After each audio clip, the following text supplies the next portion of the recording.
Well, greetings and salutations, everybody. Welcome to the best damn movie-related show on the planet Earth, the John Campea Show podcast, coming from right here in our quaint little studio. I'm, of course, your host, John Campea. I'm joined in studio today by Ray Ora. Good morning, everyone. Jonathan Voico's over here. Hey, everybody. But most importantly, you guys are here. Thank you so much for being here and making our little show part of your day. And here's how today's show is going to go.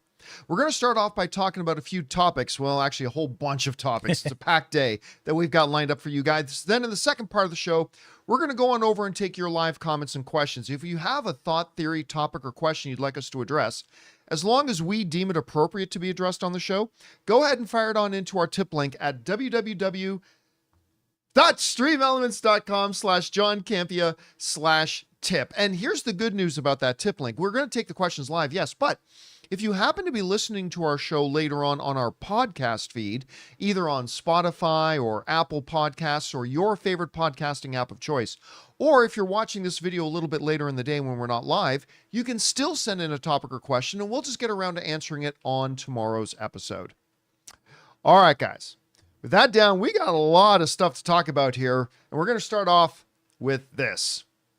So one of the most prestigious bodies in all of movies and television, of course, is the American Film Institute, AFI, right? They're like top 100 films of all time is kind of considered sacred and all that kind of stuff. But every year, the AFI puts out a list in no particular order of what their top 10 movies of the year are, which we're going to talk a little bit tomorrow about, but also their top 10 television shows of the year. Again, they don't order them. They just say, this is the best of television this year.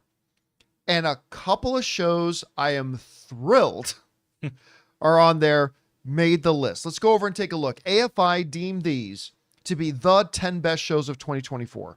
Again, in no particular order: Abbott Elementary, The Bear, Hacks, A Man on the Inside, Mr. and Mrs. Smith, which listen, I'm going to be honest with you, I still don't get it. Like, I love Donald Glover and I was really excited about that show, but I thought it was okay at best. It had a couple of great episodes, but whatever. A lot of awards bodies are naming it, so that's fine. Nobody Wants This, which was way better than I thought it would be. That's with Sarah Marshall. Forgetting Sarah Marshall. What's her name again? From The Good Place and Sarah Marshall. I'm freezing on her name. It starts with a K anyway. Yeah, I'm going to look it up. But listen, I saw that. It looked like a kind of a little throwaway rom-com series on Netflix. Kristen Bell. That's her name. I just got it, yeah. I was about to say Veronica Mars. She was also in Veronica Mars, yes.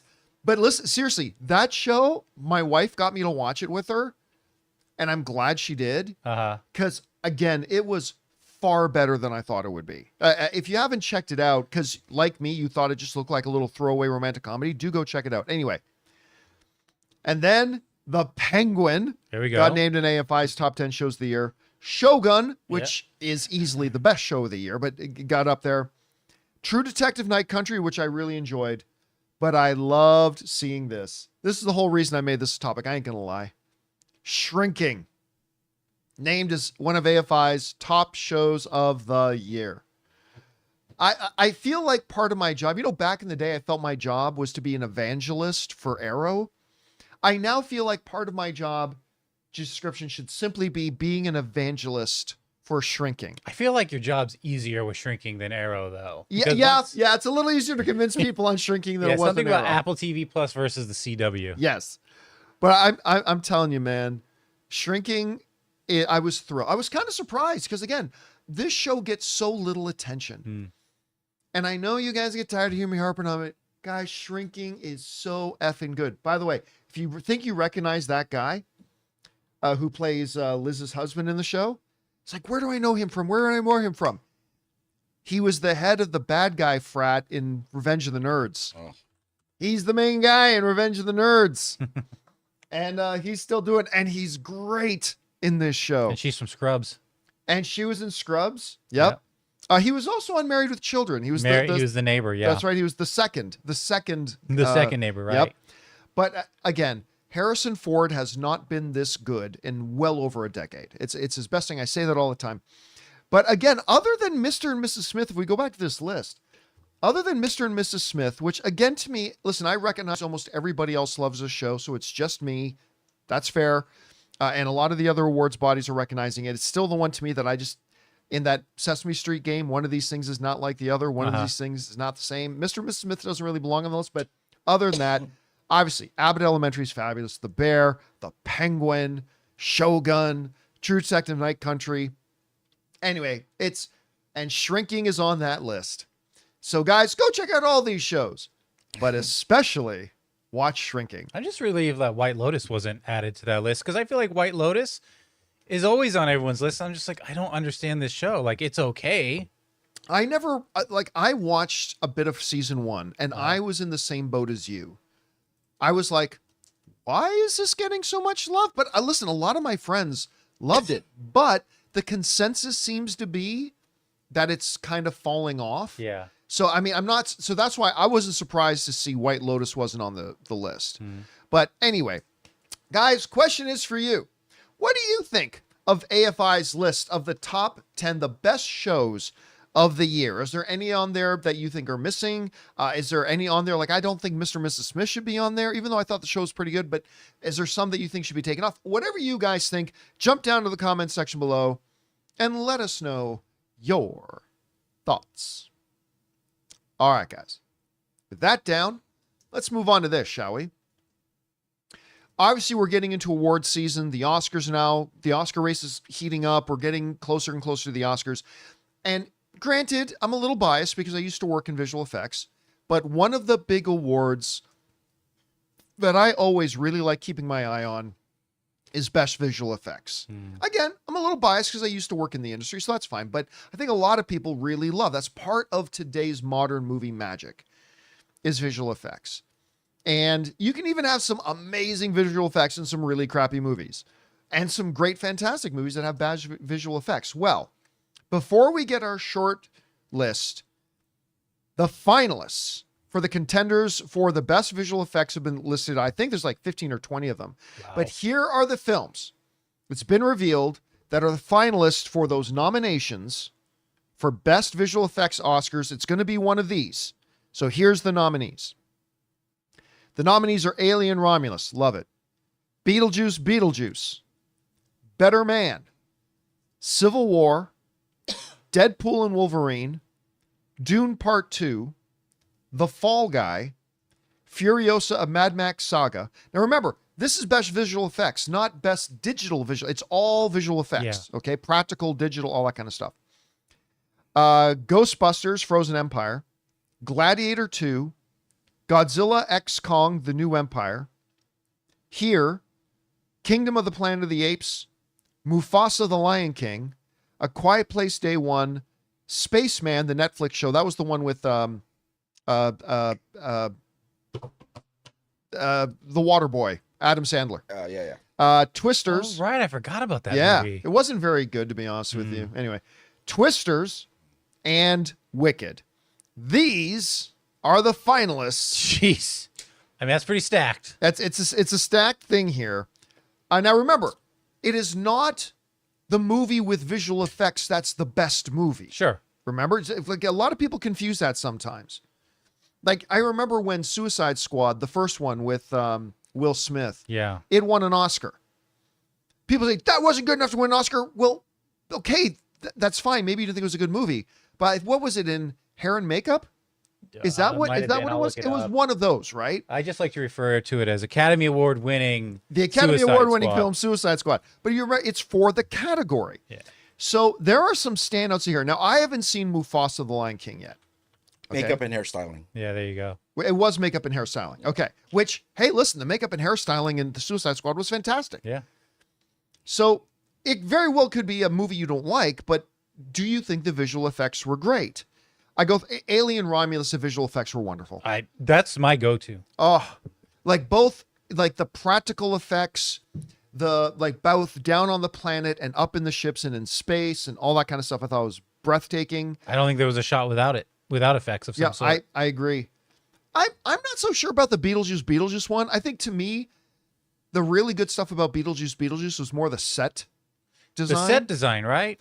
That I was me don't too. I don't particularly think the visual effects were all that Because they great. were purposely doing like throwback effects, so it wasn't groundbreaking. Yeah, And I but just kind I of mean, feel like the design, the set design was I loved fantastic it. in it. Yeah, But that should be a different thing. Better Man, Civil War. Again, Civil War is in there for all the things that you don't realize are visual effects. yes, right. Because I had a conversation with somebody earlier today. It's like, why is Civil War in there? I said, do you think all those sweeping like scenery shots and things that everybody's standing in front, do you think that was all set like real? Yeah. Anyway, so there's that. Deadpool and Wolverine. I mean, that's kind of a shoe-in, but Dune Part 2 was breathtaking. amazing. Fall Guy, a lot of great practical visual effects. Mhm. Ghostbusters Frozen Empire. Again, not because I didn't think the movie was great. I don't know. I just don't know that I was blown away. I don't think it's going to get one of the nominations. Listen, with some of the problems, I didn't love Gladiator 2. The visual effects were fantastic. Now, and like some of those shots, like the angry monkeys and whatever, in the trailer looked worse than they did in the movie theater. Like when you're on the big screen being projected the way it's supposed to be projected, it did look better. Still didn't look great, but forget the monkeys. Like Right. all the other shots in that looked absolutely stunning and gorgeous. I love the effects in Godzilla versus Kong. But my problem is with that is their effects. Yeah. I mean, of course I mean, know. you do, but that sounds like an obvious statement. But like, like that's all CGI. You can see it. Like, you just kind of have to like set it aside. I love the effects where you're like, oh my god, that was an effect. You know? Yeah, but I mean, when you've got a giant lizard and a giant monkey You make me fighting in believe. a city and they're falling into buildings. Yeah, well, Of course it's visual effects. You just but gotta does it look great? yeah, but you got to take the L, man. You got to take the L. You got to let someone else have I it. thought they looked great. No, I'm just kidding. But they did it. Kingdom of the Planet of the Apes has to make the nomination list. It has to. Forget all the other visual effects in it. Just the ape characters. The standard bearer for effects. Yeah, absolutely. So it's got to be one of the nominees. I mean, if Mufasa the Lion King looks as good as the Lion King did in 2019, it'll have to get one of the spots. Quiet Place Day One. You know what? It surprised me when I saw that name, but then I thought about it. The visual effects in it are great. The visual effects in Twister I thought were fantastic. Yeah. And Wicked is also going to get one of those spots. So if I had to pick the 5 that I think are definitely going to get it, This thing is stacked, but yeah. not necessarily the ones that I think should, but the Sure. ones that I think will. So I think Wicked is going to be one of them. Planet of the Apes is going to be one of them. I think Gladiator is going to be one of them. I think Dune Part 2 is going to be one of them. And I'll say Alien Romulus. I think those will be. I'm just guessing here, but I think those are ultimately going to be the If fine. there's a dark horse in there, who do you give it to? Someone you're like, that I think a lot of other people would be surprised that makes the like, nomination list. okay, wow. I think Beetlejuice probably.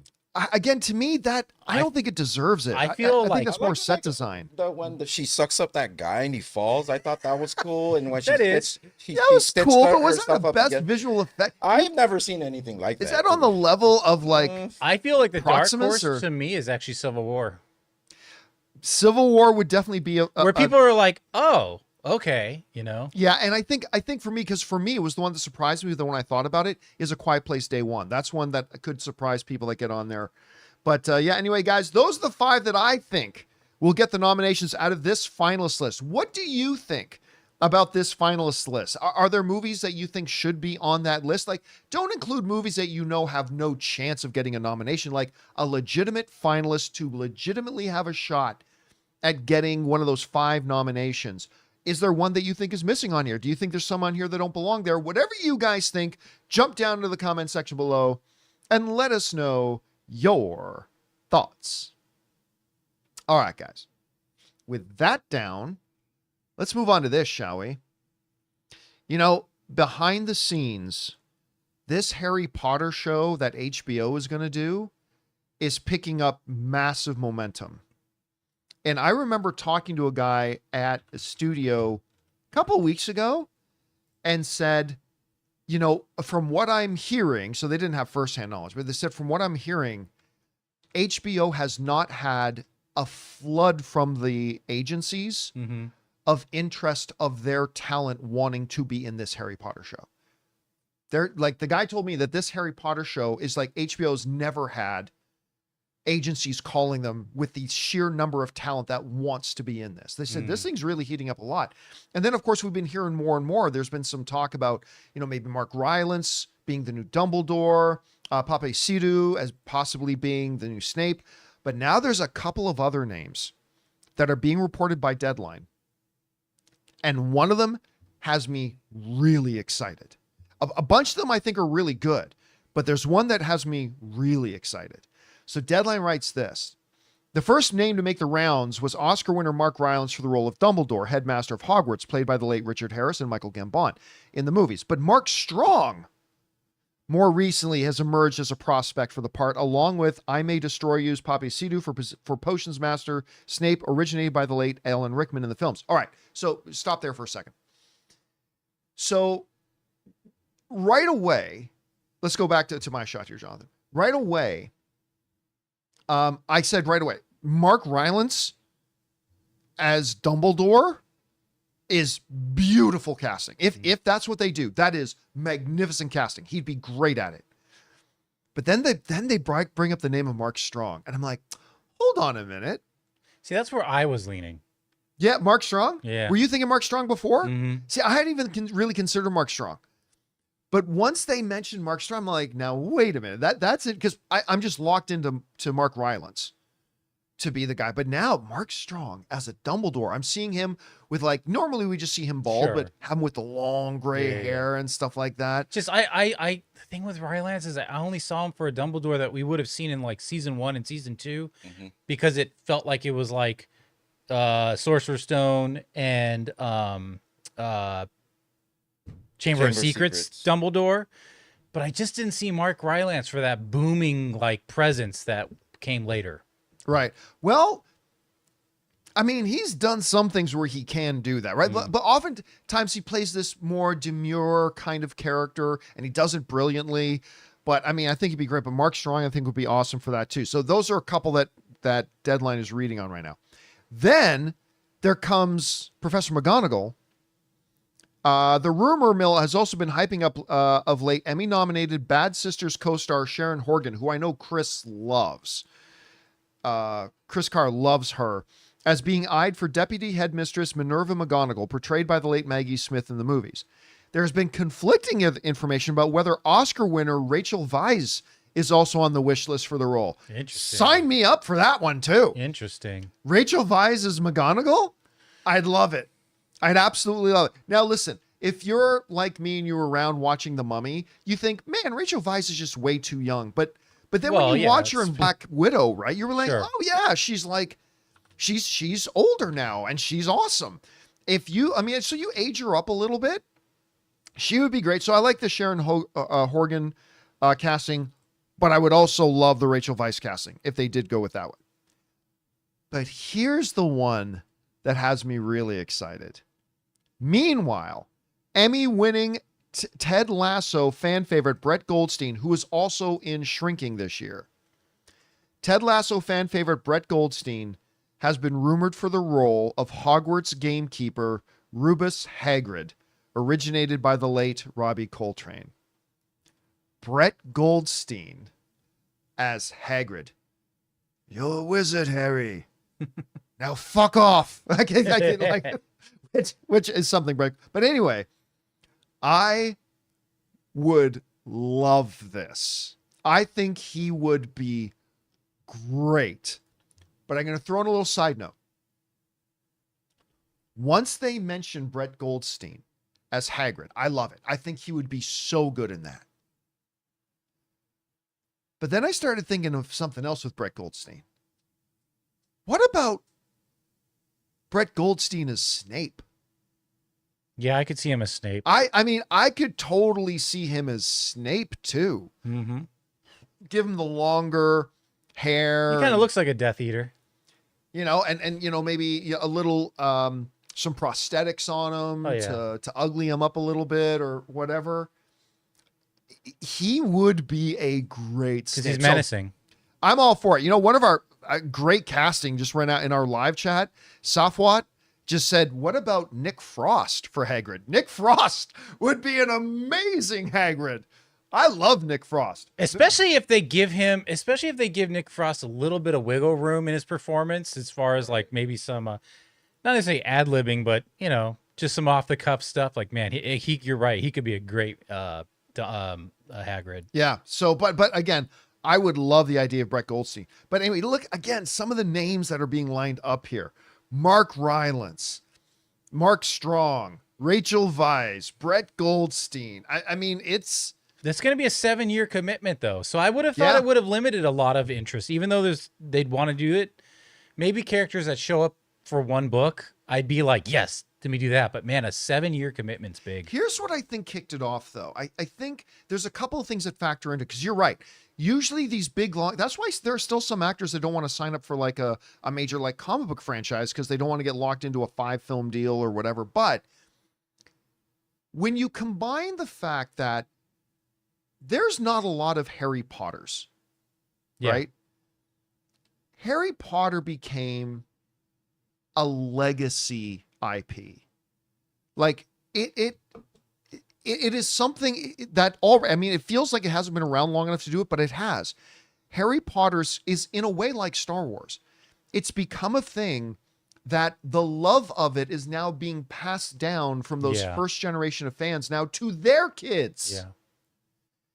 Like, Ann and I love going to Universal Studios Hollywood because they have the Wizarding World of Harry Potter there. They have Potterland there, which is amazing. And I'm not a major Potterhead, but I love that place because it feels like you are in a Harry Potter movie. Mm-hmm. But I never cease to be amazed when we go in there, how many young kids there are who love Harry Potter, dressed up as Potters. Like, this is something your parents dressed up as 20 years ago. And the books still sell good too. The books still sell. It's still as popular as ever. And it is, again, like Star Wars. It's one of these things that is a multi-generational love that is being passed down from parents to their kids, and their kids are embracing it almost as passionately as the first generation of fans did. So you add that with the fact that once they came out and announced who the showrunners and the producers of the shows were going to be, and it's some of the best names in the business right now, I think a lot of talent is looking at, it's HBO, which is the gold standard of highest quality television in the world, period. Combined with a multi-generational loved IP, now being run by the people who have made and run the best and most successful shows lately. I'm not surprised to hearing that the talent is rushing to line up to get a spot in this, if they can. And whose nieces or nephews or whatever aren't begging them to take the role. role. Yeah. I guarantee you, like Bob Iger is calling David Zaslav and says, I've got a granddaughter who loves Harry Potter. You put her in this. I mean, I hope that we don't do that. Or no, I mean like Mark Rylance, like an older like actor whose grandkids are probably like, please play whoever he's being. Oh yeah, absolutely. It'll be like when I've mentioned this before, but like when I was talking to Anthony Hopkins when he was first joining the Thor, I'm like, why are you getting on board with like a Thor movie, like a comic book Marvel movie? He goes, my grandkids love it, and I'm going to be the coolest grandpa. I could see because I'm in a Marvel movie. I'm like, sure. That's probably true too of Harry Potter. Yeah, you get those answers a lot. I can actually see Rylance as maybe like one of the ministers for magic. Yeah, I mean, the police force, like the leader of that. You know how in Oppenheimer, how there were a bunch of big name people that showed up in relatively small roles, like Oscar winner Rami Malek just pops up, right? There's a lot of those kinds of roles in Harry Potter. Oh yeah, and I won't doubt for a minute that you're going to see major talent. Who will pop up in like one movie. Well, I'll tell you, here's a good example. Someone earlier in the chat said, what about Ewan McGregor as Professor Lockhart, who was played by Kenneth Branagh? Perfect. You know what I want to know? What was the name of the professor played by Donald Gleason's dad, Brennan Gleeson? Mad-Eye Moody? Oh, yeah. Mad-Eye Moody, yeah. Yeah, like announcer, I think, who could play him? That would be the big one is who's going to be Voldemort. To me, Voldemort's going to be big. Well, I got. Well, if you could get Mark Rylance, get Mark Rylance. If you could get Mark Strong, they're all tremendous talents. Like, I mean, go get them. Yeah. Again, a lot of people. But here's the thing about the Voldemort one, though. you got a few years. Yeah. Right? Like if you don't want, like, remember the first couple of Harry Potter movies, you never even see Voldemort No, other really. than that one time that he was on the back of the one guy's head. And I don't even think that was Ray Fiennes' No, it wasn't voice. Ray Fiennes at all. It wasn't his face. It wasn't his voice. It wasn't anything. So you've still got a couple of years if you want to wait on the Voldemort casting, but that of course will be very, very key. Anyway, guys, I'm loving these names. Question is for you. What do you think about some of the names we hear floating around here? It's clear some of the biggest and best talent in the business wants to get in on this show. Who do you think would be a great Hagrid or whatever? What do you think about some of these names? I love the Brett Goldstein one. Whatever you guys think, jump down to the comments section below and let us know your thoughts. All right, guys. With that down, let's move on to this, shall we? Every once in a while, a trailer will pop out and I will go, I have not even heard of this. It doesn't happen often. Like usually a trailer will come out saying, oh yeah, remember we talked about that they were going into production of this like a year and a half ago, blah, blah, blah. I have and maybe that's true here. I have no recollection of ever talking about The Gorge. Mm-hmm. The Gorge is a trailer that just got dropped with Anya Taylor-Joy and Miles Teller. And I'm like, I've not even heard of this. Well, now I realize why I haven't heard of it, because it's going to go straight to Apple Plus. They're not putting it in theaters, which is a mistake. After I watched this trailer, I'm like, that's a mistake that they're not putting this in theaters. This would make some money. Not $600 million or anything, but this would make some money. But let's put that issue aside for a second. The Gorge looks awesome. And I never even heard of this thing. First of all, I love Miles Teller and I love Anya Taylor-Joy. I mean, everybody does and everybody should. But I mean, just the premise of it is so cool. Let's go over to the Hollywood Reporter here. Hollywood Reporter said this. Miles Teller and Anya Taylor-Joy play two highly trained operatives who are appointed to guard towers on opposite sides of a vast and highly classified gorge. Per the movie's logline, their task, protecting the world from an undisclosed mysterious evil that lurks within. Though at first instructed they cannot communicate, the two guards bond from a distance with notes read through high-powered binoculars. When the cataclysm threat to humanity is revealed to them, they must work together in a test of both their physical and mental strength to keep the secret of the gorge before it's too late. All right, now, the basic idea here, at least what they communicate in the trailer, is like you got this massive gorge, right? And there's this big tower on this side and a big tower on this side. Miles Teller is watching on the one side. Anya Taylor-Joy is watching the tower on the other side, and they're trying to keep in whatever it is. Now, in the trailer, the one guy says to Miles Teller, that's the opening to hell. That down in that gorge, it's also covered by mist, so you can't see the bottom. That's the opening to hell. It's the hell mouth, if you want to go get a little... whatever the vampire slayer, Buffy, the vampire slayer. It's the Hellmouth. It's the Hellmouth, basically. Now, I don't know if once we get into the movie, whether we find out that that line in the trailer is literal. No, he's saying that's the opening to hell, or whether there's just something so horrible down there. It's like they just call it hell. So who knows? I was actually on the phone this morning. Somebody called me and said, I think there's dinosaurs down there. Well, maybe. But clearly there's some supernatural evil that's down there, and they've got to keep whatever's down there, down there. But whatever the circumstances are, one ends up falling in, so the other goes chasing after them. Got some heavy firepower, They too. got Tom Hanks and Meg Ryan. It would have been better. Been like back together again. Joe versus the volcano, part 2. It's Satan in Seattle. Satan in Seattle. I was gonna say you got Gorge, but yeah, Satan in Seattle's better. Satan. You Gorge Mail? You Gorge Mail. Sorry. Satan in Seattle. There are people writing scripts right now for Satan in Seattle. I actually the part of the trailer that intrigued me was them actually how they were communicating. How they start communicating with each other. Because right? it's like 365 days.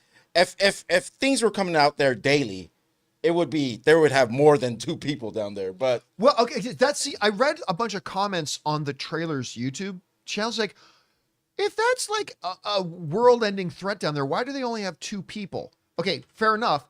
But that's probably will be explained why in the movie, I'm guessing. You know what one of my favorite shots in the trailer was? When they're playing chess. Oh. Because that felt like a little wink to Queen's Gambit. You know, the Anya Taylor-Joy thing, that like one of the best things that's been on streaming. Like, I love Queen's Gambit. It's fantastic. So I thought that little chess playing thing might have been a little bit of a wink to Queen's Gambit. But whatever, this looks great to me. It does. I can't wait to watch this thing. Actually, I can't wait to be done the show so I can go back and just watch the trailer again. And when did it say it comes out? February? Let me look that up. I think it said February it's going to come out. Again, it's going to go straight to streaming. Right. There we got Sigourney Weaver, who I think is probably a pretty small role in the movie. Mm-hmm. Oh, yeah, she was in there. She was in there. Yeah. But you know how you're talking about it only being on streaming? They had some losses recently, right? With Napoleon and stuff. I don't know. But I would rather have seen this in the theater than what Napoleon ended up. Napoleon would have lost a lot more had it not gone to theaters. February 14th. February 4th. So it's a great Valentine's. I know, and then it's not sit around and watch two people fall in love as they defend the earth from the hellmouth. Oh, wow. That's great. It is Valentine's, right? It's so romantic. Okay. So romantic. Anyway, sign me up for this. I think this looks amazing. Can't wait to see it. Guys, question is for you. Have you had a chance to see the trailer for The Gorge yet? If so, what did you think? I loved it. Maybe it didn't work for you. Maybe you loved it. Whatever you guys think, jump down to the comment section below and let us know your thoughts. All right, guys. With that down, we still have a number of other things we still got to talk about. I told you it was a packed day today, including the first teaser for Reacher Season 3 with, I don't know that this was physically possible, a bad guy who's literally twice the size of Reacher, of Alan Ritchson. We're going to talk about that. Also, the Golden Globe nominations have been announced, and once again, just like every year, they put something completely stupid in the musical and comedy category. We'll talk about that. And at the box office, how far will it go? Moana 2 has passed $600 million in 2 weekends. So we're going to talk about this and a few things more. But before we do, we're going to take a quick second and thank a couple of sponsors of today's episode of the John Campea Show podcast, our friends at Mando and Miracle Made. Guys, we want to take a second to thank a sponsor of this video, Mando. Guys, I've got to tell you about something that changed my whole body care game. Mando Whole Body Deodorant. Now, I first heard about Mando last year when they offered to become a sponsor of the show, and I was honestly skeptical. I mean, a deodorant can't really control odor for 72 hours, can it? But after using it myself, I am a believer. You can use it anywhere on your body, and I mean anywhere. It's clinically proven to keep you smelling fresh for up to 72 hours without any irritation. I'm loving the Clover Wood scent, but they've got options like Bourbon Leather, Mount Fuji, Pro Sport, and even unscented if you prefer to go stealth mode. I like to use it after the shower, before the gym, or even important meetings. It's that reliable. And right now, Mando's got a killer deal. New customers get $5 off their best-selling starter pack with my exclusive code CAMPEA. That's over 40% off. Just go to Shop Mando, that's ShopMando.com, and use the code CAMPEA. Seriously, guys, if you want a deodorant that's aluminum-free, baking soda-free, and just works better than anything else you've tried, it's time to make the switch to Mando. So don't wait. Control body odor anywhere with Mando. Head over to shopmando.com and use the code CAMPEA and get $5 off your starter pack. Trust me, you're going to love it. That's at shopmando.com. Go and check it out now.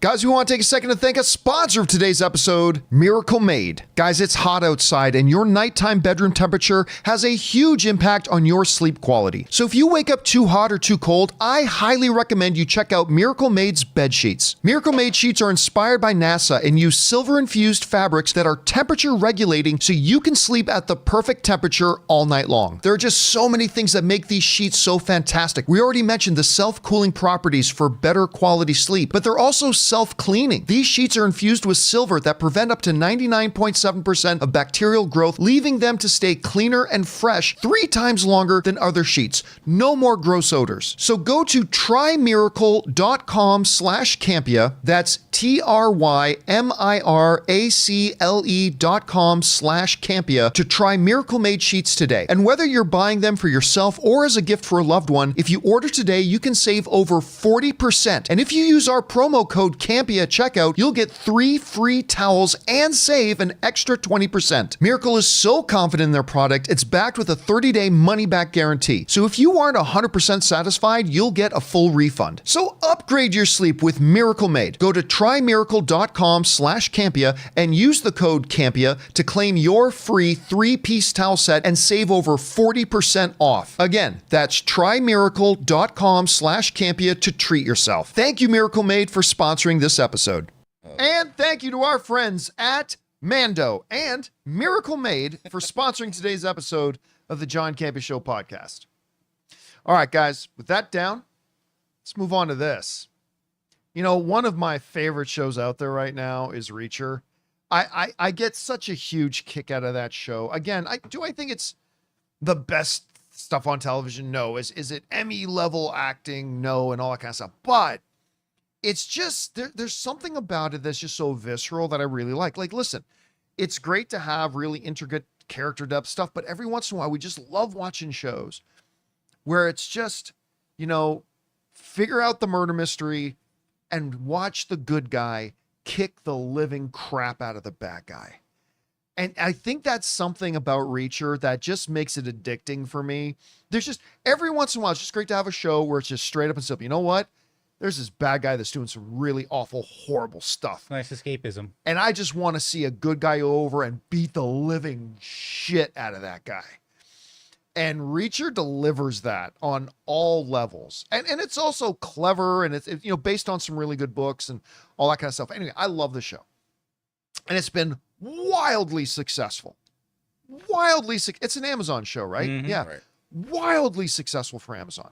Well, season 3 is coming, and they just dropped the first trailer. Now, there are a lot of people who know the books have been telling me, because I've not read the books myself, but they've been telling me, oh, this one is based on the book Persuader, the Jack Reacher book Persuader. And there have been some people telling me that they think that's the best Jack Reacher book. But something that some people have been saying is, I think, though, there's one thing they're not going to be able to do that's from the book. See, because in the books, there's this one bad guy named Paulie, who's supposed to be like just monstrously huge. Mm-hmm. And like that believably can beat up Reacher and all this kind of stuff. And they have like one of the best fights. And I don't know that you're going to be able to do that. And actually this headline right from Cinema Blend said, I knew the Reacher versus Paulie fight would be epic, but the Reacher season 3 trailer shows Alan Ritchson getting his face beat. And like, who's going to be able to do that? Well, they went out and got this actor, Oliver Richards, who is also known as the world's biggest bodybuilder. Here is a picture of Oliver Richards ordering some fast food. Is that a Jollibee's? I think so. Yeah, It looks like it. It looks like a Jollibee's. Anyway. Yes, because of spaghetti, yeah. It's not, lest you think, oh, those are just two really, really, really short people. His knees are almost at the countertop. Oh, you know what? This might actually be, sorry, not that it means anything, but this actually might be a McDonald's. Oh, yeah. Because it says mixed spaghetti. No. And there's M's everywhere. Oh, yeah. Jollibee That is doesn't have the McDonald's. Oh, you might be right. That's Maybe it is a in McDonald's. Philippines, probably. Yeah. Oh, yeah, because that fries box, I just noticed the M. the fries box looks like a McDonald's fries box. Anyway. Yeah, that's in the Philippines. And if you think, well, what if he's standing next to another giant guy? How about the tallest guy who played the Mountain in Game of Thrones? That's Oliver standing next to the tallest, biggest actor to play the Mountain. Just call him the molehill now. And he's got a good 2 to 3 inches on the guy. And here's the thing. It's one thing, I think I've read some websites that say Oliver is 7'2", some say he's 7'3". I'll believe either of them. It's one thing to have a really super tall guy, but a guy of that height with that physique is an incredible rarity. Yeah. if I'm not mistaken, the only time I think his name sounds familiar, I think he was in Black Widow. Because you remember when you first see Red Guardian, I think he's like in prison and he's arm wrestling somebody. Right. I think he was the guy Red Guardian was arm wrestling. I could be wrong about that. Oh, someone said Kratos actor found. I mean, maybe. Yeah. Then who would beat him up? Yeah. Well, that's the thing. Nobody beats up Kratos. So the Reacher trailer comes out and Reacher says, Paulie, Oliver's playing Paulie. He's Right. twice my size. I'm thinking, nobody is twice the size. There are bigger guys than Alan Richard. No one's twice the size. And then you see this. Do you have the shot of them where he goes to punch in the gut and you see a really good shot of how Let me look. of the size difference between them? And when I first saw the trailer, I'm like, this is some Lord of the Rings forced perspective visual effects. I did too, but he's right there with him in that Nobody's shot. that big. And then it turns out I mean, yeah, here's a shot where they're like, the guy is that big. Yeah, look. Okay, you guys look at the know. reach. So if he were to stretch his arms out, I mean, the reach on this guy's so much I mean, further. the wingspan. Yeah, and Look his hands are like big. And here's the fun. We all know how big Alan Ritchson is. He's not some 5'10" guy who just happens to be really muscular. He is a big, giant mountain of a man, Alan Ritchson is. And look at Oliver standing next to him with those arms. It's like this. I'm sorry. I know. Listen, John, all you're talking about so far is the size of the guys who's going to play. I don't care. Then look at that. Yeah. That's insane. Look at the size of this guy. Now, can he act? Who cares? I don't really know. But you know, some of these bad guy thugs, sometimes they don't have to have a lot of dialogue or have a lot of lines. So maybe it won't matter, or maybe he can act. I mean, I don't know. Yeah. But if you wanted to bring in somebody that, because let's face it, ain't nothing has been in any Reacher show so far that ever makes me even think for a second when Reacher's about to get into a fight, oh, this will be a good fight. Never once. It's only been when Reacher's fighting an entire bike gang. Like that's the only time you think. But like never once in the show have they been able to have Reacher go one-on-one with somebody and have me go, I wonder who would win this. Like if you wanted to create something in the show narratively, like this individual poses a real threat. Like if Reacher walks down a dark alley and sees somebody, who would make Reacher maybe turn around and walk the other way? This guy may do it.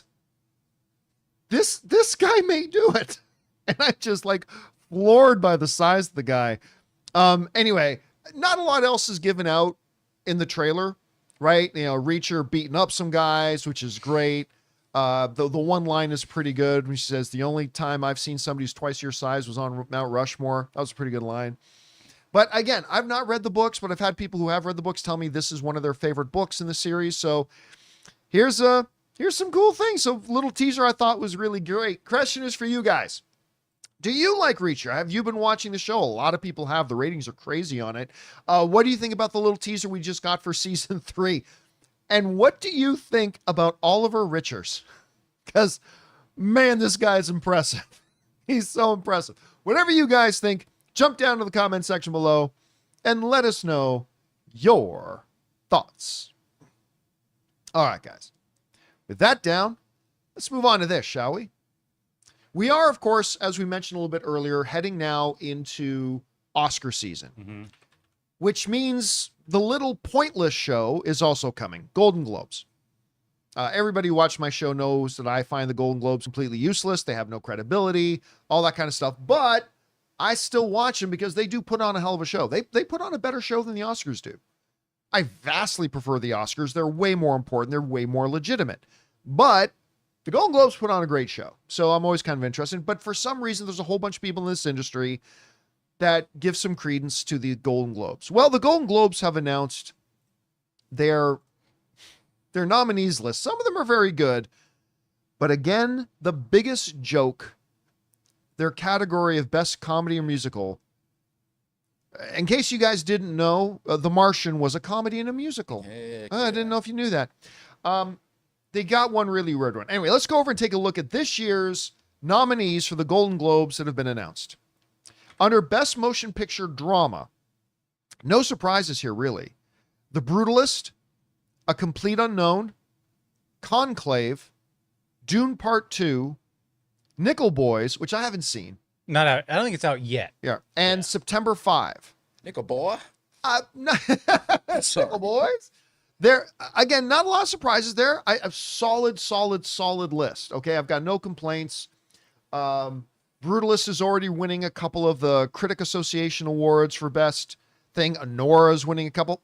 Okay, so here we go. Then we get into the Best Motion Picture Musical or Comedy. Anora is a drama comedy. I got no problem with Anora being in this. I thought if I personally was categorizing it, I would have put Anora in the Best Drama, but it's enough of a comedy. I think, you know what? I got no issues with it being under Best Musical or Comedy. Emilia Perez, A Real Pain, The Substance. Boy, I don't know. I mean, there's funny parts. Yeah. I don't know, A, that it even deserves to be nominated, and then B, not sure it's in the right category, but whatever. Wicked, definitely musical. But this is the one. Yeah. Challengers? Yeah, I don't know. Did I miss all the musical numbers? It had a great soundtrack, but it was not a musical. Did I miss all the jokes? Challengers is neither a musical or a comedy. I just don't I don't get that. Some people find tennis to be funny. Tennis is just a funny thing to look at, man. I mean, I don't get that. I mean, and listen, don't get me wrong. Deadpool and Wolverine is not going to be up for Best Picture at the Academy Awards. But if you're doing a category like Best Musical or Comedy, and Deadpool's not on that list, I mean, okay, you know what? I don't have major issues with that, but I would Challengers. definitely put Deadpool and Wolverine in there before I put Challengers in there. Threesomes are hilarious. Threesomes are funny, man. Look at all those. Wait a minute. That's my penis. Like, do. Like, what? Like, yeah, there's great inherent comedy. In there? Did. Sorry. That's my ass you're grabbing. Anyway. That's not my racket. It's not. That's a way bigger racket. You've got the wrong racket. Anyway. You'll definitely hit some balls with that one. So, yeah, it's but I'm like, it's one big laugh. Anyway, so that's fine. That's fine. 40 love. Best motion picture, best animated, Flow, Inside Out 2, Memoir of a Snail, Moana 2, Wallace and Gromit. But let's be honest, this is going to be the Wild Robots here. Wild Robots going to take that. The most idiotic category in existence, cinematic and box office, Golden Globes. You're fucking stupid. Get rid of this thing. I'm not even going to justify it by reading your nominees. Couldn't you just look at the box office, like, and that's your winner then? Yeah, I mean, it's just so dumb. Best performance by actress in a motion picture drama, Pamela Anderson for The Last Showgirl, Angelina Jolie for Maria, Nicole Kidman for Baby Girl, Tilda Swinton for The Room Next Door, Fernanda Torres and I'm Still Here, and Kate Winslet for Lee. Best performer by an actor in a major drama, Adrian Brody for The Brutalist, Timothy. This is a stacked list. Adrian Brody for The Brutalist, Timothy Chalamet for A Complete Unknown, Daniel Craig for Queer, Coleman Domingo for Sing Sing, Ralph Fiennes for Conclave, and Sebastian Stan for The Apprentice. Best performance by an actress in a musical or comedy, Amy Adams in Night Bitch, Cynthia Erivo for Wicked, Carlos Sofia Gascon and Emilia Perez, Mickey Madsen for Anora, Demi Moore in The Substance, and Zendaya for Challenger. Anyway. Best performance by a male actor in a musical or comedy, Jesse Eisenberg for Real Pain, Hugh Grant for Heretic, Gabriel LaBelle for Saturday Night, Jesse Plemons for Kinds of Kindness, Glenn Powell for Hitman. It's an interesting, I liked Hitman, but that's an interesting choice. Sebastian Stan in A Different Man. And best performance, this is the other weird thing about the Golden Globes that I never get. For Best Actor and Best Actress, they have separate categories for Best Actor in a Drama and Best Actor in a Musical or Comedy, and Best Actress in a Drama and Best Actress in a Musical or Comedy. But supporting actors only get just supporting actors in anything. I've never understood that. Never understood that. If you're going to have the separate categories, which you shouldn't, but if you are, make it consistent. Anyway, best performance by an actress in a supporting role in any motion picture. Selena Gomez for Emilia Perez, Ariana Grande for Wicked, Felicity Jones for The Brutalist, Margaret Qualley for The Substance, Isabella Rossellini for Conclave, and Zoe Saldana for Emilia Perez. That's actually a really stacked list. That's a pretty freaking good list, is. man. That's a I feel good like list. Isabella had such a smaller role in Conclave, though. I don't know. But it's a supporting role. Yeah. Right? So best performance by an actor in a supporting role. Yura Borisov in Honora, Kieran Culkin in A Real Pain, Edward Norton for A Complete Unknown, Guy Pearce for The Brutalist, Jeremy Strong for The Apprentice, and Denzel Washington for Gladiator 2. Denzel Washington is the best actor on that list, but again, I don't understand all the raves he's getting for his performance in Gladiator 2. Like, Denzel's a GOAT. He's one of the best of all time, ever. But I kind of feel like he didn't care about Gladiator 2. But whatever, that's just me. Anyway, so there's a bunch of things there. We won't go through all the rest of the nominees. If you guys want to look it up, just search the Golden Globe nominations. Again, I don't have a lot of interest in the Golden Globes, to be honest. The show's entertaining, but it'll be interesting to see how it gets voted out. Again, one of the big things that differentiates the Oscars from the Golden Globes is who's voting on it. Mm-hmm. The Oscars is 7,000 writers, directors, actors, musicians, executives, agents. It's all people who work in the movie industry. They are the voting members of the Academy. That's who's voting on this. The Golden Globes is about 100 people, I think. Foreign press, right? Who are members, who happen to be members of the Hollywood Foreign Press. Right. That's who's voting on that. So about 100 people versus 7,000 film professionals. Yeah. Who vote on it. Anyway, that's just always been the thing for me. That's why I prefer, like, for the lead-ups, the Screen Actors Guild Award. Yeah, because the SAG Awards, the Actors Awards are being voted on by actors. Yeah. The DGAs, the DGAs, the Directors Guild Award being voted on by the directors. Kids' Choice. Would you say Teen Choice Awards? No, Kids' Choice. Kids' It's Choice. voted on by kids. It's kids legit because it's voted on by kids. There you Those are go. real, actual kids' favorites. Anyway, guys, question is for you. What did you think? Have you had a chance to take a look at the lists? And what do you think of the nominations for them? Anyway, whatever you guys think, jump down to the comment section below and let us know your thoughts. All right, guys. That down.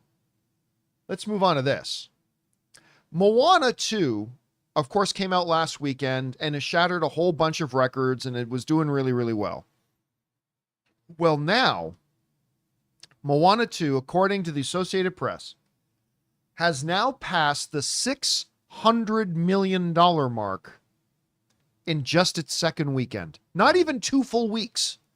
That's why I say in the title 2 weekends. It's not even 2 full weeks it's been out. It's been 2 weekends.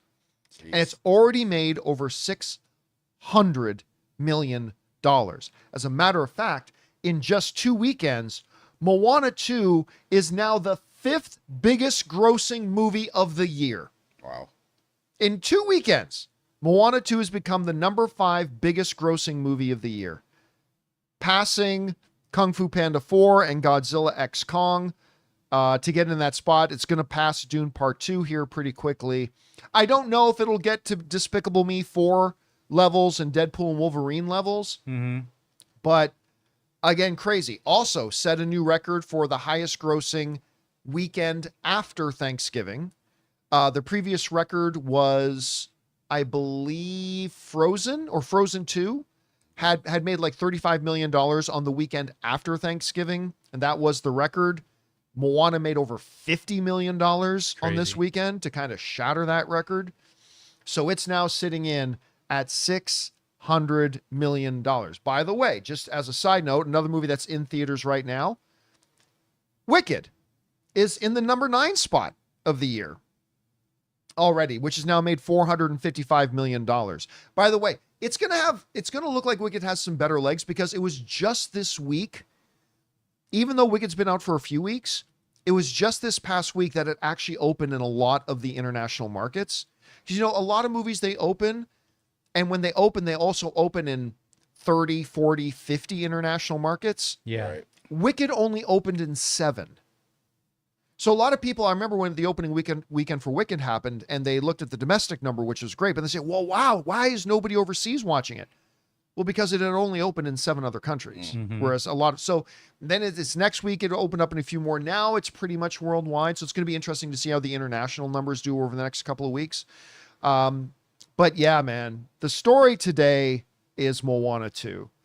We all knew it would be big. And by the way, in just 2 weekends, it's already passed the domestic box office total of the first Moana movie. Jeez. And past the entire worldwide total of the first Moana movie as well in just 2 weekends. Wow. Now look, I don't think Moana 2 is as good as the first Moana.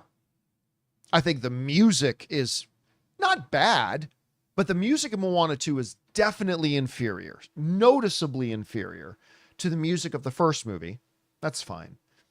I don't think the story is quite as good as the first one. That's fine. I don't think it's quite as funny as the first one. That's fine. But I still found it to be overall quite a good movie. Like, I still quite enjoyed it. I enjoyed it quite a bit. Then Anne went to go see it without me because she wasn't in town when I saw it initially. And she quite liked it too. Again, same opinion as me. Not as good as the first, but a good, solid movie. I think the success of Moana 2 is really more of a commentary on just how popular the first Moana is. Right. Mm-hmm. Rather than a commentary on how exceptional Moana 2 is. Again, I don't think Moana's a bad movie. I like it. It's a thumbs up for me. I enjoy it. Just nowhere near as good as the first. But again, I think this box office result is more of a reflection of the thing of how good part 1 was. Now, some people are saying, like I see in the live chat, like Isaiah say, it's going to crack 1.5 billion. Here's why I don't think it will. Even with its incredibly quick start. Because Moana 2, in my opinion, and I think the opinion of a lot of people, is not nearly as good as Moana 1, I don't think it's going to have the legs. Like, for example, Moana 2 just took a 62.8% drop from weekend 1 to weekend 2. Now, that's fine. When you have a movie that opens in its first weekend as big as Moana opened, Mm-hmm. you normally see a little bit of a bigger second weekend drop off. I think that is partly it. I think the other part of it is that it's just, again, not quite as good as the first one. So the reason I think that, despite the fact that it's had this incredibly fast start and it's already massively successful and will make a lot more money, why I don't think it's a threat to, like, say, catch Deadpool and Wolverine, although it could, it's definitely possible. I'm not saying it's impossible. Don't misquote me. Or I don't think it has a chance of catching Inside Out 2. That's what I was just thinking. Because, Inside Out 2 is just a better movie. I mean, almost 1.7 billion. Wow. What was? Inside Out 2, almost. I think it's 1.5. It's 1698. 1698, really? Yeah. I thought it was like 1.5. They must something. have collected some more off of the worldwide. Yeah, maybe. But like, I don't see that happening because Inside Out 2 is just inherently a better movie. It had more rewatchability. I think people, word of mouth spread a little bit more.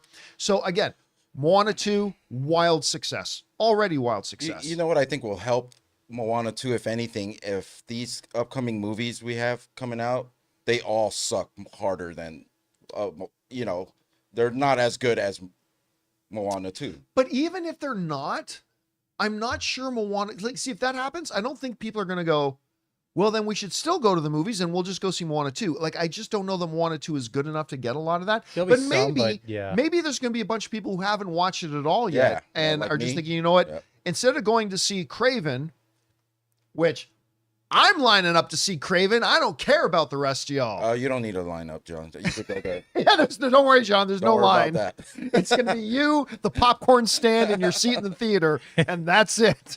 Well, we could do that if you want. I still believe in Craven. Maybe naively so. We'll find out in a couple of days. But, maybe they'll go and say, hey, I don't feel like going to watch Craven. But you know what? We still haven't seen Moana 2. Let's go see that. Maybe that will come into play with it. Yeah, but maybe not. Or maybe not. Yeah, maybe not. The more I think about it, maybe not. Anyway, guys, question is for you.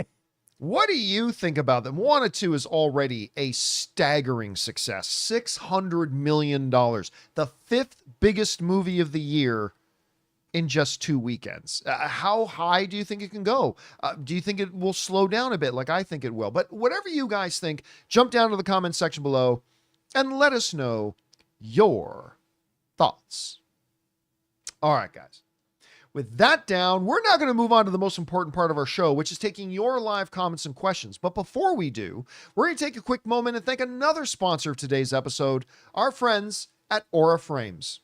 Guys, we want to take a second to thank a sponsor of today's video, Aura. Let's be honest, what most people really want for the holidays is to see their favorite people more often. That's why this year, the best gift you can give, besides plane tickets, is an Aura digital picture frame. Named the #1 digital photo frame by Wirecutter, Aura frames are incredibly smart and easy to use, allowing you to upload unlimited photos and videos directly from your phone to the frame. Plus, you can order the frame online and preload it with photos and videos using the Aura app, so it's ready to go right out of the box. Ann and I have had ours for a while now, and we absolutely love it. Because you may not know, Ann and I like to take a lot of pictures, including a lot of our dogs, Ann's recent trip to Paris, and a whole bunch of other things. And we love having it right on display right there in our living room. So save on the perfect gift by visiting auraframes.com to get 35% off Aura's best-selling Carver matte frames by using promo code Campea at checkout. That's AURA frames.com, promo code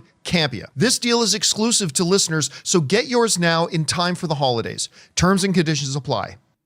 And thank you to our friends at Aura Frames for sponsoring today's episode of the John Campea Show podcast. All right, guys, with that down, let's get on to the important stuff. Your comments and questions, shall we? Jonathan, what we got up first? Save Legends of Tomorrow says, why are people predicting the Snow White remake may struggle at the box office due to trolls hating it? After all, the same losers complaining about it complained about the Little Mermaid remake, and that made more money than the '89 original. Well, I think there's a couple of things added on to that. Besides the people pointlessly hating on the star of the movie, which is just sad and pathetic. I'm not saying you have to think she's a good actress. Maybe you think she's a good actress, maybe you don't. It's all the other ridiculous stuff that people are just pushing their own propaganda on anyway. Listen, I thought the trailer for it was good. I'll be honest with you. But unlike the Gorge's trailer, which I'm like, I can't wait to be done today's show so I can go back and watch the Gorge trailer a few more times. Like, I thought the trailer for Snow White was good, but it wasn't mind-blowing. Also, while Little Mermaid definitely made bank, actually, let me pull it up here. Little Mermaid. So the first Little Mermaid made $211 million. This Little Mermaid ended up making $569 million. Jeez. Like it well cleared the $500 million mark. So it did well. A lot of people went to go see it, blah, blah, blah. But I don't know. Like the other thing with the Snow White thing is like it had the big delay, and that can sometimes hurt a movie. Not all the time, so sometimes it can. I feel like everybody's been talking about it for a long time, and then by the time it is coming out, it's like people go, "Wait, that wasn't out already?" Listen, I'll be honest with you. I'm not expecting a huge box office from Snow White either. I think it has a chance to be quite good. I don't know. We'll find out. I think it has a chance to be really good, but I'm not. Like even as somebody who liked the trailer, it's not like, oh my God, this is a must-see movie. It's a live-action Snow White. I'm sorry, but to all the Disney purists and all that kind of stuff out there, but a live-action Snow White isn't getting my engine revving. It's like, okay, sure, it's a live-action Snow White. Hopefully it's good. But yeah, I don't think it's going to be a massive box office juggernaut. And that's okay. Not all movies are supposed to be, but we'll see. We'll find out. All right, what's next? Michael Jones says, my early top 10 of 24 is Deadpool and Wolverine, If, Wicked, Anora, My Old Ass, Kiss the Future, Superman, Real Pain, and We Live in Time, and number 10, Kill. I'm not familiar with. Which one was Kill? Kill, I don't know. Yeah. I'm not Unless you get cut off, but I don't know. Yeah, I'm not familiar with that one. Like, all you need is Kill, but... Well, yeah, that's not this year's movie. So that one aside, solid list, man. Solid list. I want to see a Real Pain. That looks like it might be pretty funny. Oh, the one with Kieran Culkin. Yes. Yeah. It's actually quite good. Oh, is it? Yeah, it's actually quite good. I don't know. And listen, I'm not surprised it's going to be on a lot of award season lists, to be honest with you. I don't know if it's going to make my personal top 10, but it's very good. It's very good. The performances are great in it and all that kind of stuff. So good list. Nice. All right, what's next? Michael Jones, 1 of 2, says, for those thinking Sony might give up Spider-Man if Craven fails, realize something. While Morbius and Madam Web both lost a lot of money, the first Venom, 100 million cost, 850 gross, was a huge hit. Venom 2, 110 cost, 500 gross. Venom 3, 120 cost, 470 million gross. Were both profitable, and you throw in the 2 Spider-Verse movies at 90 million, 380 gross, and then the second one was 120 million and made 690. Don't know the marketing cost, but regardless, combine these 7 movies, Sony has made money. That's a really good point you're raising. So like we always talk about when the question comes up, it's like, do you think if like Craven flops, they'll give up Sony? The Sony will give up Spider-Man? I'm like, guys, no, because they don't care. Yeah, they make so much money holding on to those rights for Spider-Man that they won't care. But another good thing, you raise a great point. When you sit down and do the math, Venom's 1, 2, and 3, Spider-Verse's 1 and 2, and Morbius and Madam Web, guess what? They come out on top. Mm-hmm. They're making money. They're profitable. Yeah. And I know that seems counterintuitive, but at the end of the day, oh, Sony's losing so much. No, they're not. They're making money. Not like they're not making Infinity War Endgame money. But when you take all their projects that they've done in this Spider-Man less Spider-Verse stuff, guess what? They're profitable. They're making money. Yes, Madam Web sucks. Yes, Morbius sucks. Yes, those 2 movies lost money. But every one of the Venom movies have made money, some more than others. The Spider-Verse movies have both made money. Now, what Craven will do, I don't know. But even if Craven is a massive flop, and you put it into that pack of movies, Sony still comes out in the black. Mm-hmm. They still come out profitable. And that's not even counting the money they make from the MCU Spider-Man movies. That's the cream on top. Yeah, that's the main thing, right? So we can complain all we want. It's like Sony's losing so much. No, they're not. They're making money. So it's just one of those things. But oh God, please let Craven be more like Venom 1 and less like Madam Web or Morbius. Please. Oh God, those are so bad. Anyway, okay, what's next? May says, I met a guy who works for Netflix marketing at a party. I asked him why Netflix never markets their shows a lot. He said the top banner on their homepage is better than 100 billboards, and it's free. The click-through rate for that is apparently very high, but not for non-Netflix subscribers. Yeah, guess what? I'm a Netflix subscriber, and half your shit you put out I've never heard of, with or without your top banner. So, I mean, that sounds like a real nice platitude, but it's not right. It's not correct. The stuff in our banners get a lot of click-throughs. Sure, of the stuff that people have heard of and are excited about. Mm-hmm. But here's the reality. This is the reality. I am a Netflix subscriber. I watch a lot of Netflix. I've been around Netflix a long time. More than half the stuff you've put out, I've never even heard of. All right. And I'm one of the guys who would be most aware of what you have coming out. So the thought that it's the top banner, how many people load up Netflix and go, okay, I've loaded up Netflix, got my drink, got my snack. Let's sit back and just watch the top banner scroll. To be fair, sometimes I just spend an hour adding things to my queue that I'm never going to watch. Right, but you're going through Netflix to do that, right? You go through it. You don't load up Netflix and just sit there on the homepage and go, wow. Yeah. For 20 minutes. And guess what? The first thing at the top of their banner is something that's popular. So, I mean, again, that's a nice platitude to say our top carousel thing is worth 100 billboards. Only if you're marketing the stuff and you're not. The only stuff I see up there's stuff I've already heard of. And you got so much, like, is it not a weekly occurrence in this show where somebody writes in and says, John, if you watch this on Netflix, and we go, I haven't even heard of it. Because Netflix is terrible at marketing their own stuff. They just are. They're awful at it. They're great at a lot of things. Netflix is great at a lot of things. Don't get me wrong. I'm not anti-Netflix at all. They do a lot of things great. But that's one thing they suck at. All right, what's next? Rushmore says, Dear John, do you believe WB with the Harry Potter series and casting coming up? Who would you like to see come in? Always thought Colin Morgan would be a great Snape, and Ewan McGregor. Oh, this is where I saw it. Ewan McGregor as Professor Lockhart. McGregor as Lockhart is a great idea.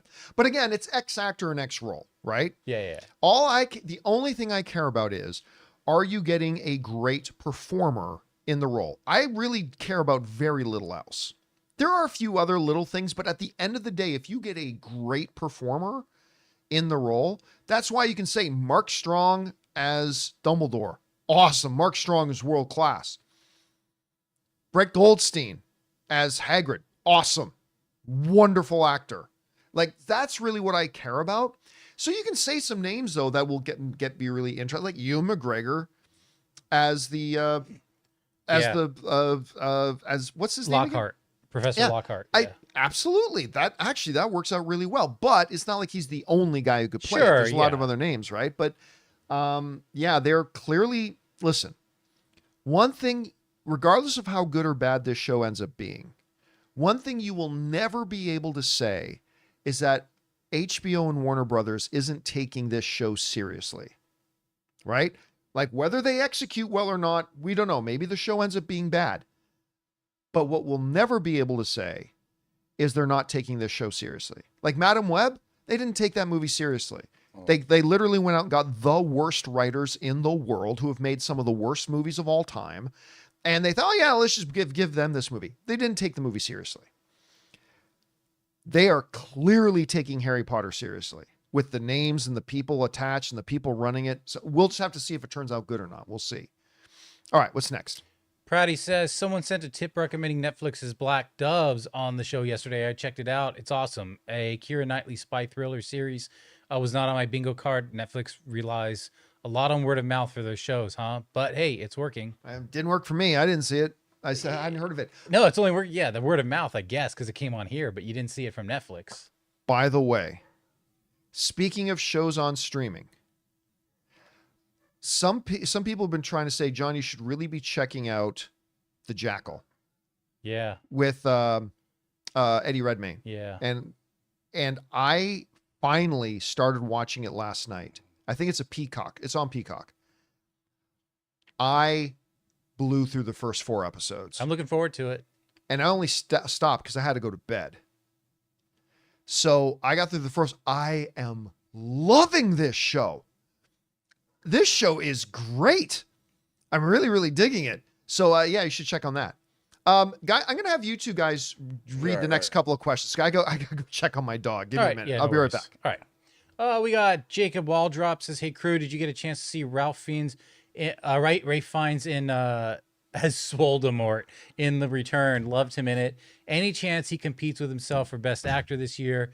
That dude can act." So I don't know if you know much about this one, Ray, but The Return, Ray Fiennes plays Odysseus, and he's like returning from the Trojan Wars. Okay. And he comes. It's years. It's like 20 years later. So this is his reasoning for wanting to cast Ray Fiennes, or could be.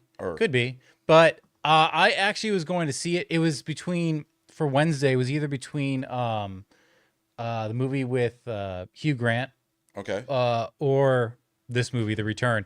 My only problem with The Return and what I've been reading about it is a lot of people say it's very sullen and slow paced, and I just didn't want to get into that. I'd rather get into something like I can't think of the movie, Heretic. Okay. So I'm going to do Heretic and not The Return. The Return I love things that are period pieces. Obviously, this is ancient Greece, and it's Ray Fiennes. So it's on my list, but it's kind of dropped on my list because, have you heard anything about that, John? Which is that? The Return. It's with Ray Fiennes. He plays Odysseus. Oh, it's like 20 years after the Trojan Wars, and he's trying to find his place back as king. Yeah, very, very little about it. I've just heard that it's very kind of a sullen film and slow pace. So I'm like, I don't know. By the way, sorry. The reason I got to share that. The reason I had to step outside for a second. was some of you know, and I'm just going to see if I can find it. Okay. Some of you know, Ann and I rescued a dog from the street a few weeks ago. It's the big one there. We named her Dune because we were watching Dune when we found her. And we're just getting her ready to be adopted.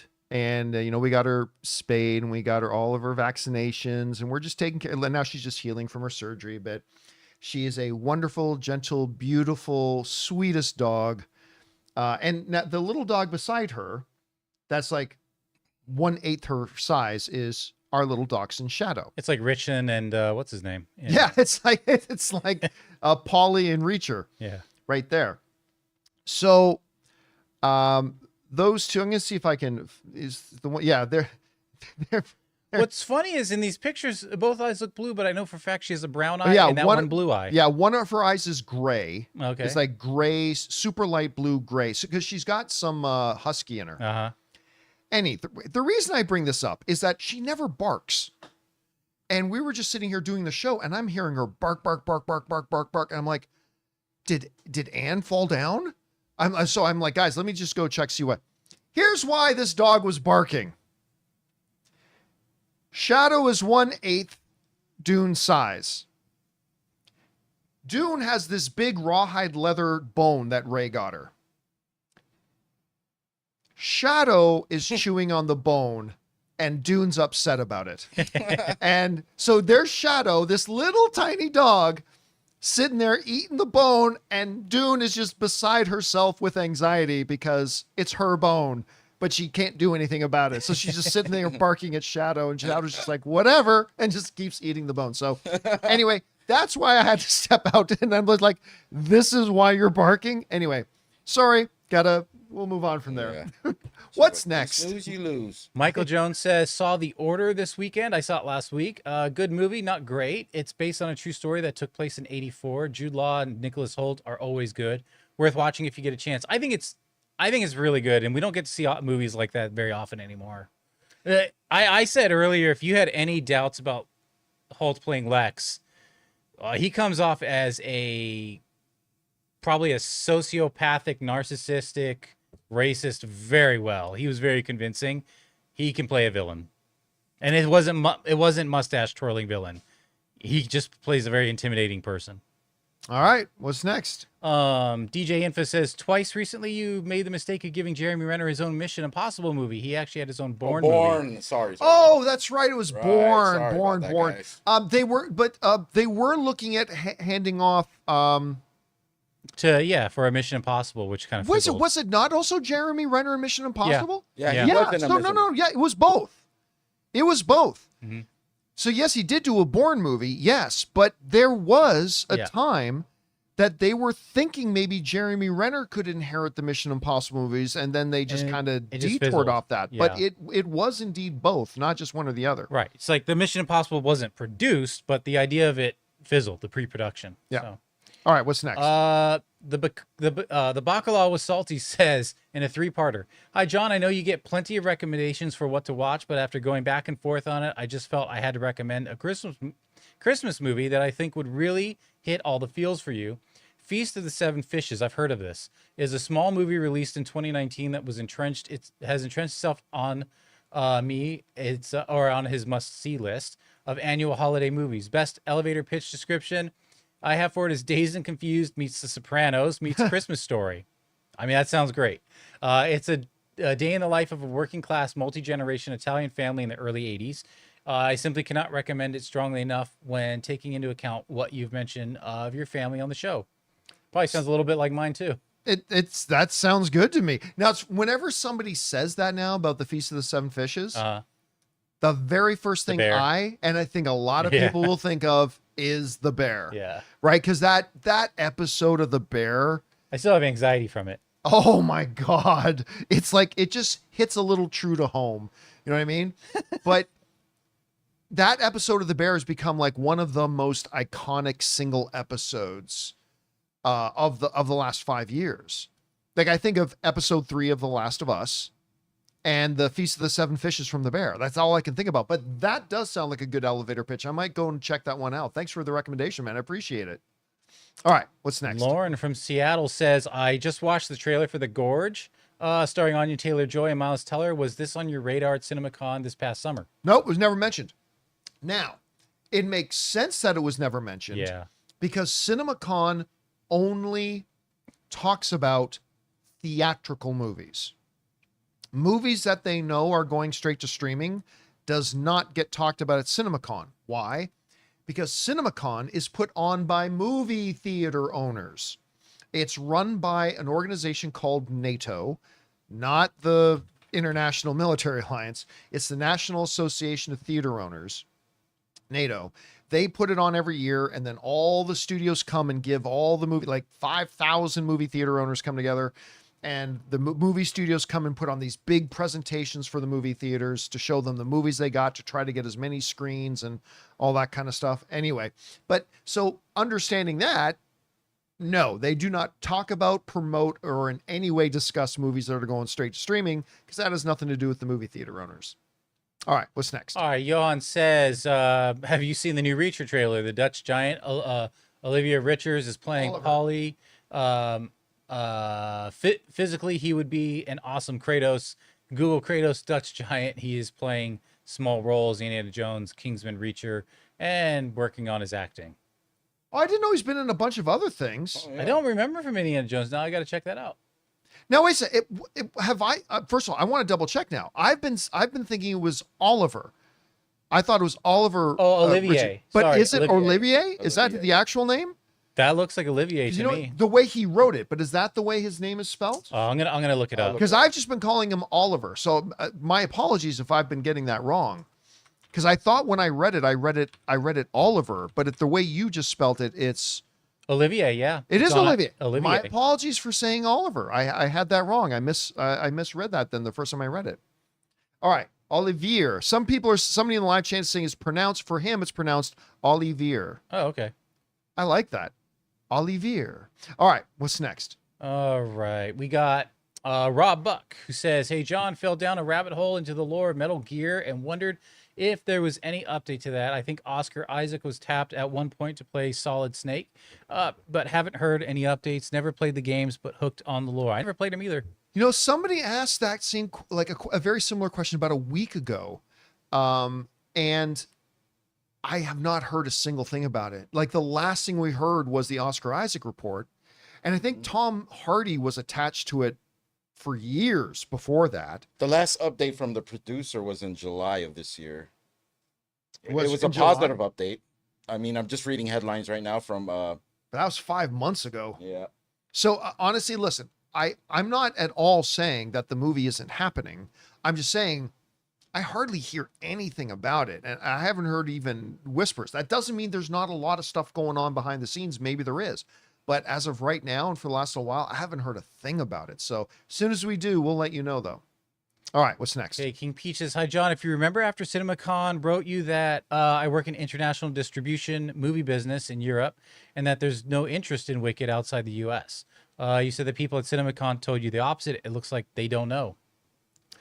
It hasn't opened in a lot of countries, though. Yeah, remember, this week alone, just this week is when the movie's opened in most international territories. Also, the movie's already made over $130 million internationally. So they're right. I mean, listen, a lot of Hollywood movies don't make over $100 million internationally. This one already has. It's probably going to go to 2, maybe 3. I don't know. We'll have to see. But yeah, they knew what they were talking about. It's not necessarily like nobody said it was going to do, you know, an MCU movie overseas numbers. Like nobody thought that, but it's making money overseas, and it's just really started its overseas push now. Because again, a lot of people think that when the movie opens in North America, that's when it opens around the world. And a lot of times, like I said, when a movie opens, it opens in like 30, 40, 50, 60 international markets. But this one, in its opening week, it was only out in like 7 countries. And I don't think it was ever really going to be like 50-50. No. Because one of the things you're right about is that Wicked is definitely more popular in the West. Yeah. right? It's definitely more of an American, UK, kind of thing. Absolutely. It was never going to be 50-50. It was never going to make as much money internationally. But to say like nobody outside of the US cared about it, it's already made over $130 million internationally. So, I mean, to put that in perspective, more people went to go see Wicked internationally than went to go see Godzilla -1 worldwide. Mm-hmm. Again, I'm just putting it in perspective for you. More people have gone to see Wicked internationally, like not in America, internationally, than went to go see Godzilla -1 worldwide. So it's, yeah, clearly there's interest. But again, like Jonathan said, and maybe to your point, it's not going to be equal. Like it doesn't have nearly as much interest overseas as say it does here, but it definitely has legs. All right, what's next? Sean in 3D says, my cast for Harry Potter, Mark Strong, Voldemort, Tobin Bell for Dumbledore. Tobin Bell wouldn't be bad. Cumberbatch for Snape. I just don't think Cumberbatch would want to be locked down for 7 years. But Carrie Elwes is Gilroy Lockhart. That's another good choice. For those of you who don't know, that's... I mean, he was in Saw, but also Princess Bride. It's Wesley from, the main guy, Wesley from Princess Bride. Yeah. That's actually a pretty solid pick. I like that one. Who else did he mention? And let's not forget Men in Tights. Oh, yes. I, unlike other Robin Hoods, speak with a British accent. Let's see. We got Steve Paul, Buscemi? Yeah, Paul Walter Hauser as Hermione. Chris Pratt, voice of Dobby. And the last two are jokes, but would be amazing as Dumbledore. Who? Dumbledore. Bell. But who? Who's Bell? Yeah, I don't see Bell on there as listed. I don't even know who Bell is. Toby Bell? I don't know. I have no, but anyway. But Buscemi as Filch, I could see. And the Carrie Elwes is actually, that's an interesting one. I like that. Yeah. That's a kind of off the books kind of idea. I don't mind that one at all. All right, what's next? Swearwolf says, I'm in Dallas, Texas, 22 years old and looking for a way in. Film school, moved to LA. I hear only a very small portion of people who actually go to film school, make films, etc. I want to learn lights or sound or visual effects realistically. What are my options? Well, number one, you've got to narrow that down. Like, what do you want to do? Do you want to write? Do you want to act? Do you want to direct? Do you want to do visual effects? Do you want to do so I would say narrow it down. If you want to do visual effects, I wouldn't think film school. There are actually specific avenues you go down to get training in better training in visual effects.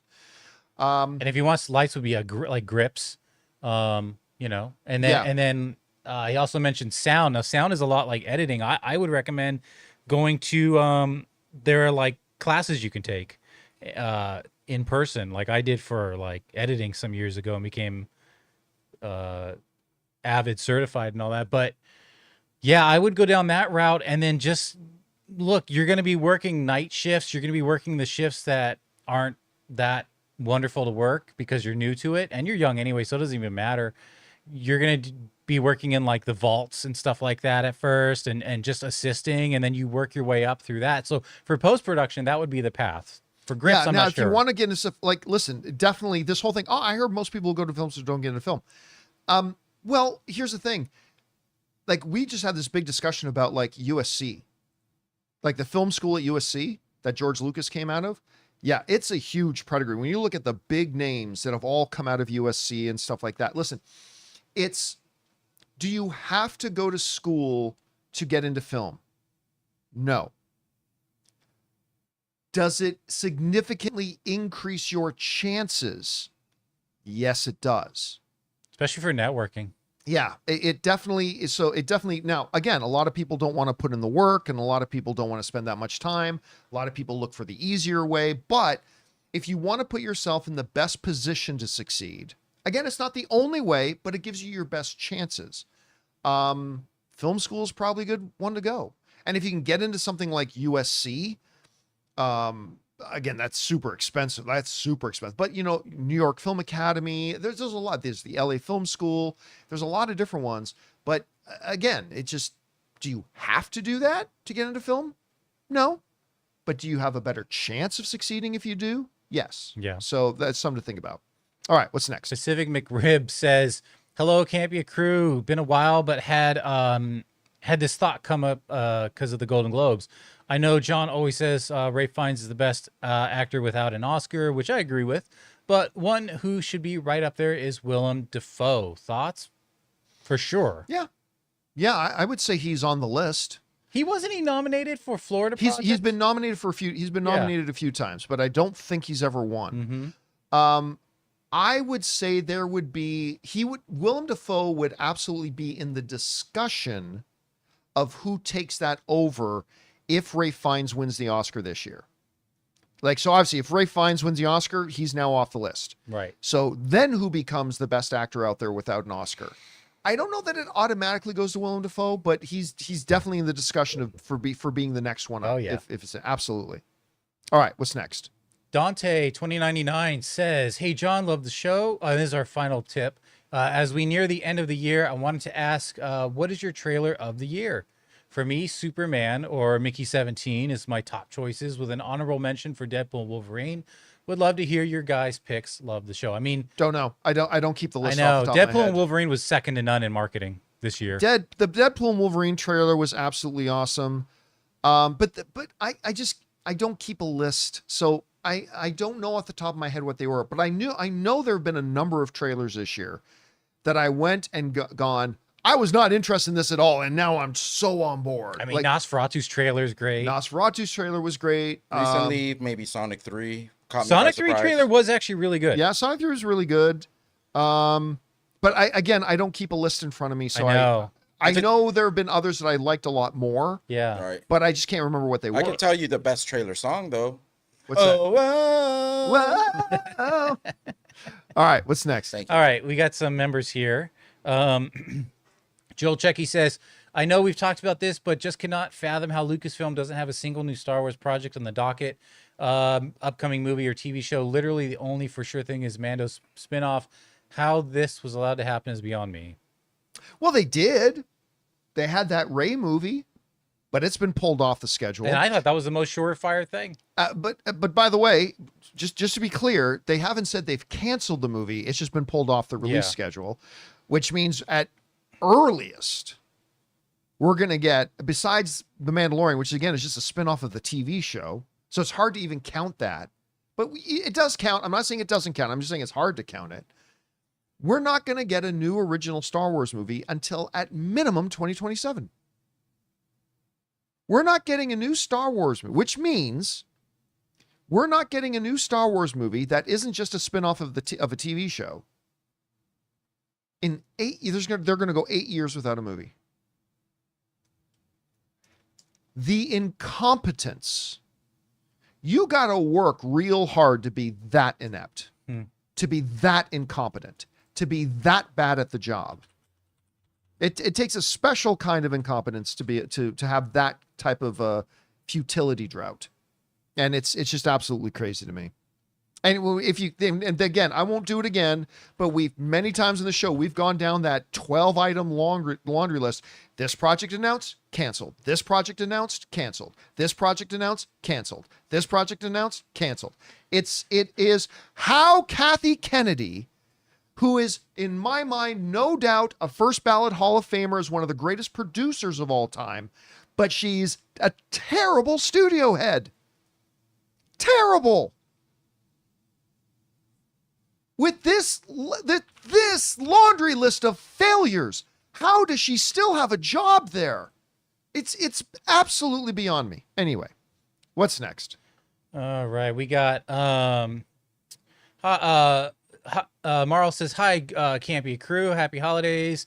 Damn you, John. I watched the Christopher Reeves documentary. I was doing good until the last 30 to 40. It was Crytown, great doc, but everyone is now warned." I didn't get through the trailer without crying, so I don't know how anybody else could possibly get through the movie without crying. Again, they showed us the trailer for this. They debuted the trailer for this at Comic-Con back in April. 5,000 film professionals, movie theater owners, executives. And they just played a trailer for this documentary.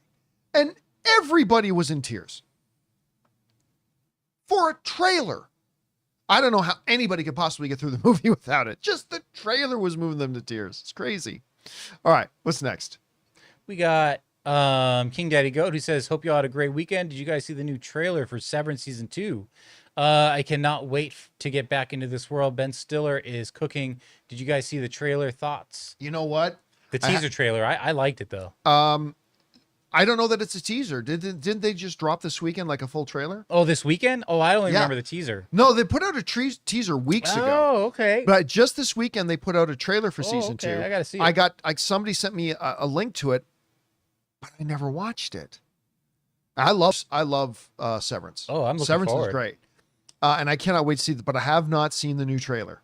So I'll have to get around to doing that, though. Again, the ending to season 1 was so perfect. My wife is alive! And the screen goes black. Like, perfect ending to that season. I cannot wait to see where they go. All right, what's next? We got Amin, who says, do you think Defying Gravity is the single greatest individual song from a musical? No. No, it means it. I mean, it represents everything you want or need from a song in a musical. If it's not the greatest, it has to be up there. I don't think so. I love the song. But is greatest of all time? No. My thoughts on it are that it's going to be huge because in the play, that's the song that bridges the gap between part 1 and part 2. Sure. And oftentimes you have that climax moment. So like in Les Mis, you have, which I think is actually better, is One More Day or One Day More. No, listen, there's about 5 songs from Les Mis that are way ahead But of I mean, as far as Gravity. like encapsulating what is about to happen Yes. in the play itself, or that's kind of where I put that at. But One Day More. I just, again, I love Defying Gravity. I think it's a great song, but greatest? No, I wouldn't even have it in the conversation. That's just me personally. And I say that as somebody who loved the movie, like loved Wicked. I think it definitely deserves a Best Picture nomination at the Oscars this year. It'll definitely get one. I love the song. Defying Gravity is wonderful. But no, I wouldn't put it up there. That's just me though.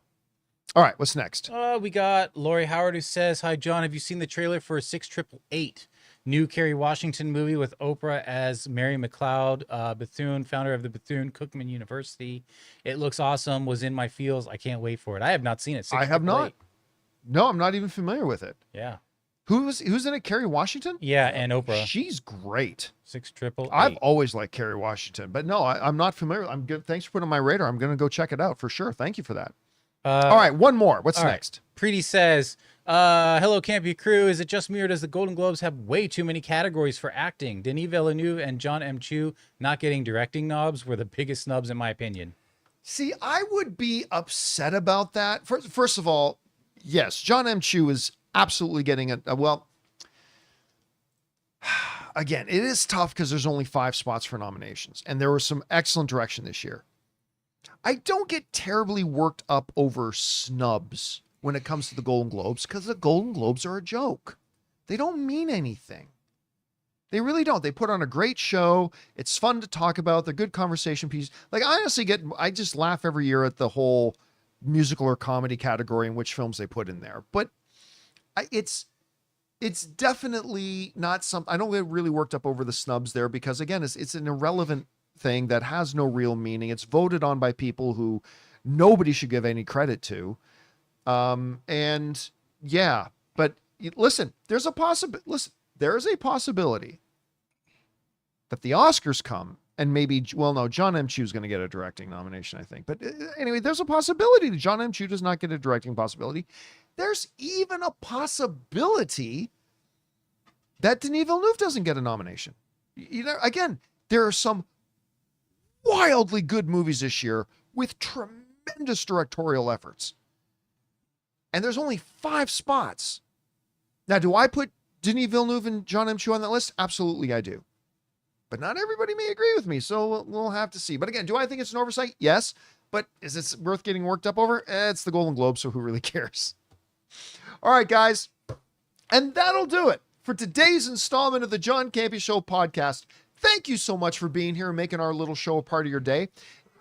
big special thank you to all you guys who sent in the questions. Number one, because you gave us great, wonderful things to talk about. But number two, you supported our channel as you did it, and all of us involved with the show. Thank you guys so much for your support.